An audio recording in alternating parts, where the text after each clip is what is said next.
Hello everyone, this is Robert with Team Copperhead, and in this video I'm going to be talking about the fight recap for our first main event, Copperhead versus Black Dragon Episode 9. This video will contain, obviously, spoilers, so go ahead and watch that episode first, come back, and let's talk about the fight.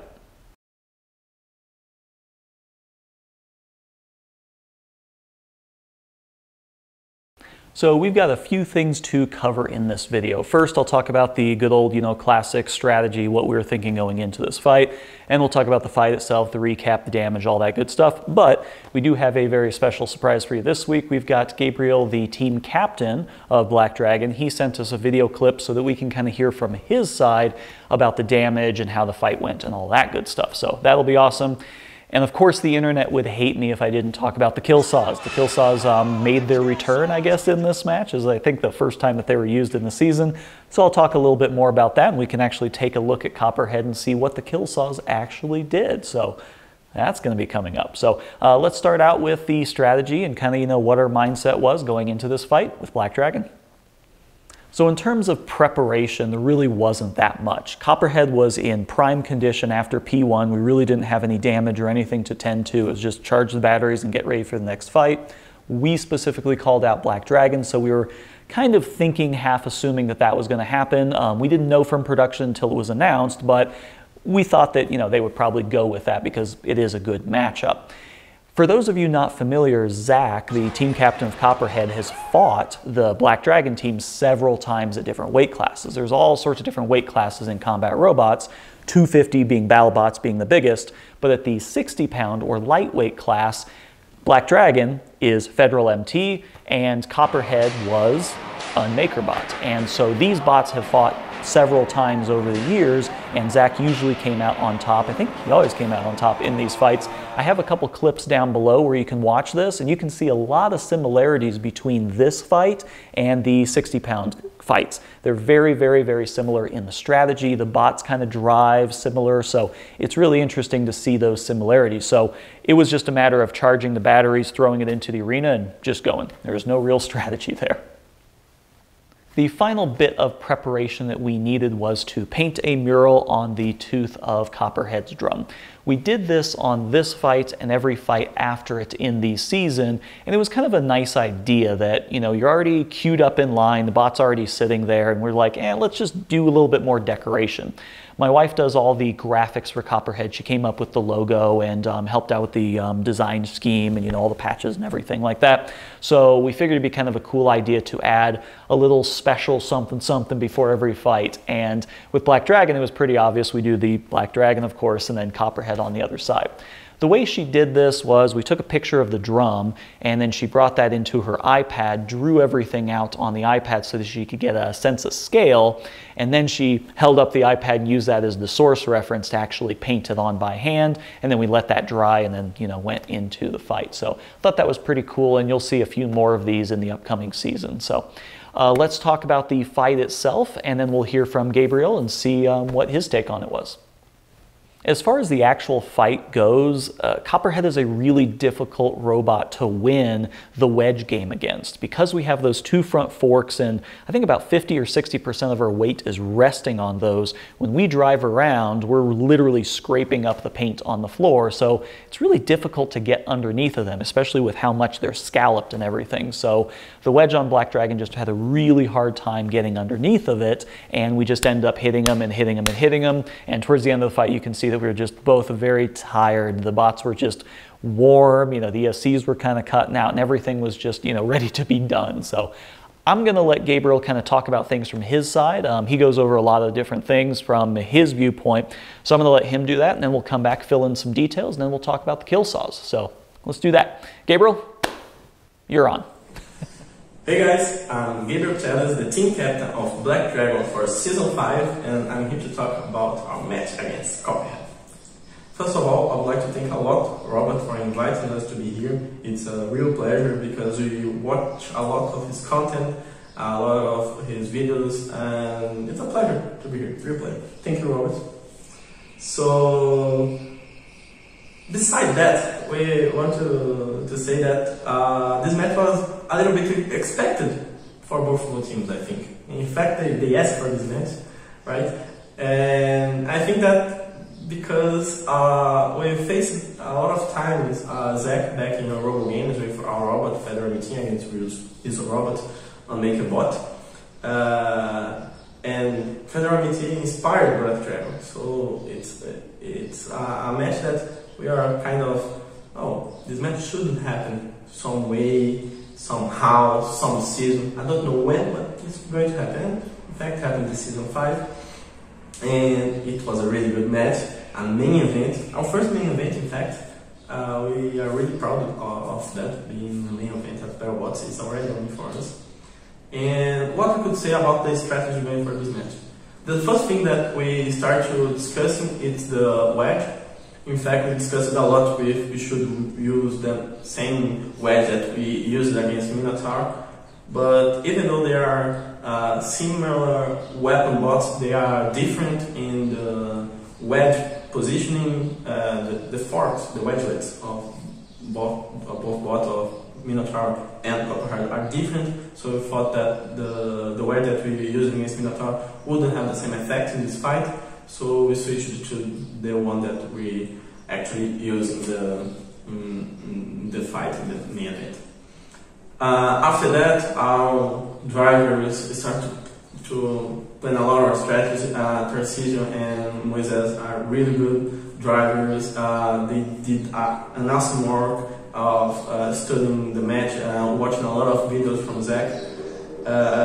But going through the match, I think that we couldn't hit them in the way that we wanted. The first hit, in fact, came in our favor. We could go like against Copperhead. Was the moment that was flipped over, and Copperhead managed to hit us in the weapon mount and took off everything. A little big chunk of our weapon mount, and with that a big chunk of our putties, and ripping off our belts, both of our belts at the same time. Really difficult the fight for us after that point, because without weapon we became just a pushing bot. Black Dragon can handle those kind of fights. We have a lot of traction and a good drive train, but it's hard when we're like in the air a lot of time, because Copperhead is a fully dialed up bot at this point of the season and giving us a lot of air time for the match. I think it was a really fun match. Really enjoyed watching. Was really good to see that Black Dragon can handle this kind of fight. Anyone that want to put a bot inside the battle box and want to know if your bot can handle like 3 minutes of being hit and walking out, like, okay, I can still work with this bot. But after this fight, we had to switch out a lot of parts. What was almost fully new assembly for going like 100%. We started right away in the pit, like seeing what we had damaged. I sent some photos for Albert. I think that we are putting this somewhere here. I don't know. But we started to switch out a lot of parts, weapon mount, pulley, new belt. A lot of things had to be switched because Black Dragon gives us a ton of damage.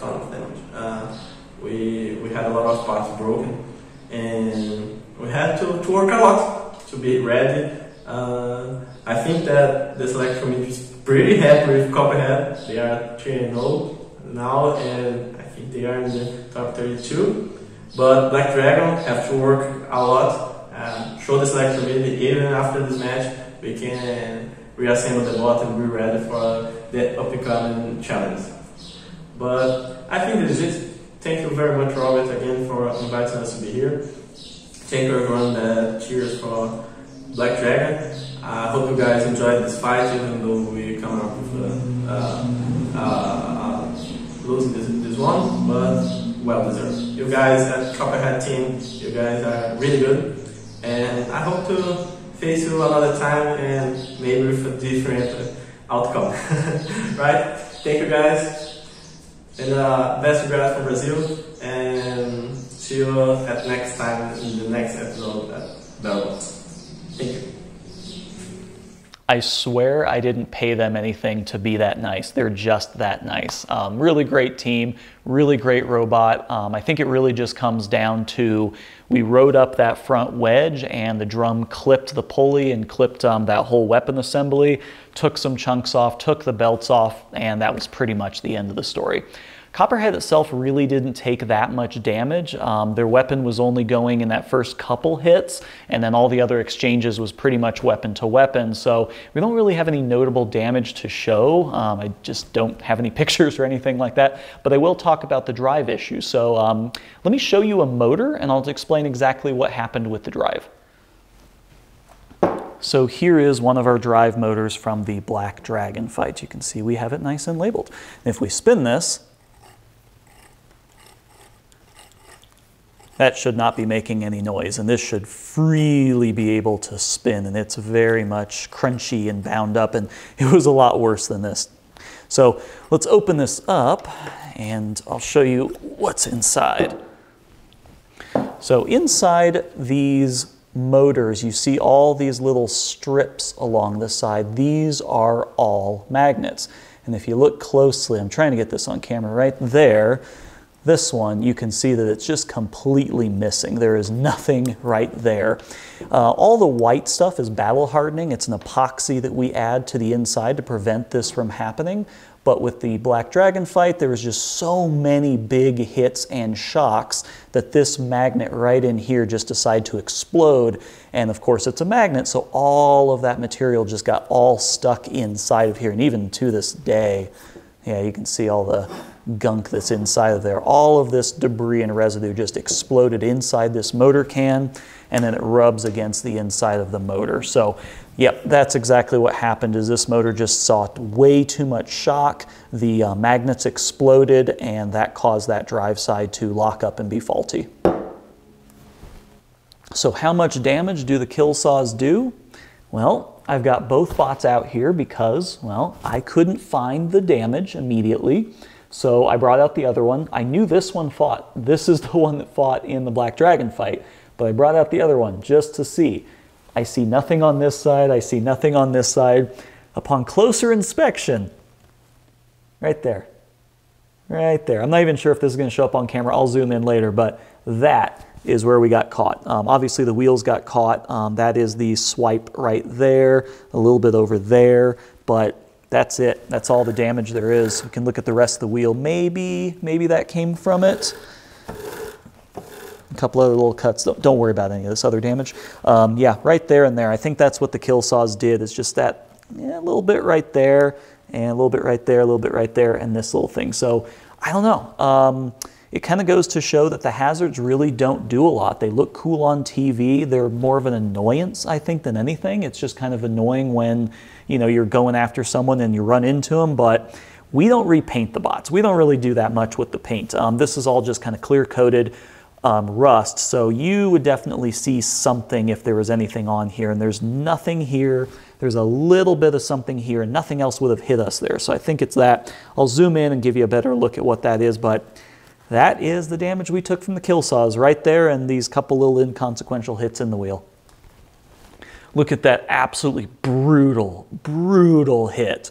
So yeah, this is the edge of the inside of the fork, so it kind of hit on the wheel, came across, skated across, and then hit the frame. And this is kind of a neat shot because you get to see the underside of these front forks. This is 1-inch AR-400. If you remember from that episode, that's what Witch Doctor is using on their weapons. That's what this is. This whole thing is 1-inch AR-400, which I think is about the size of their weapon discs themselves. So yeah, you can kind of see it just kind of glided across that, and that was about it. I think that's about all I have to say for this fight in particular. I really wish we could get our drive issues figured out, but as soon as we fix one thing, something else pops up. So I think we might need to look at a completely new drive system for next year. The wheels are great, the intermediate drive stuff is fine, it's just the motors seem to be a little bit more fragile than I would like. Ironically, that motor that I showed you, that's the exact same motors that Jackpot is using throughout their whole bot. They've got like 2 or 4 of them on their weapon, and then they have one for each wheel. So other people are having success with these motors. I think the biggest issue that we run into is that big solid steel frame transmits so much of that impact into all the electronics.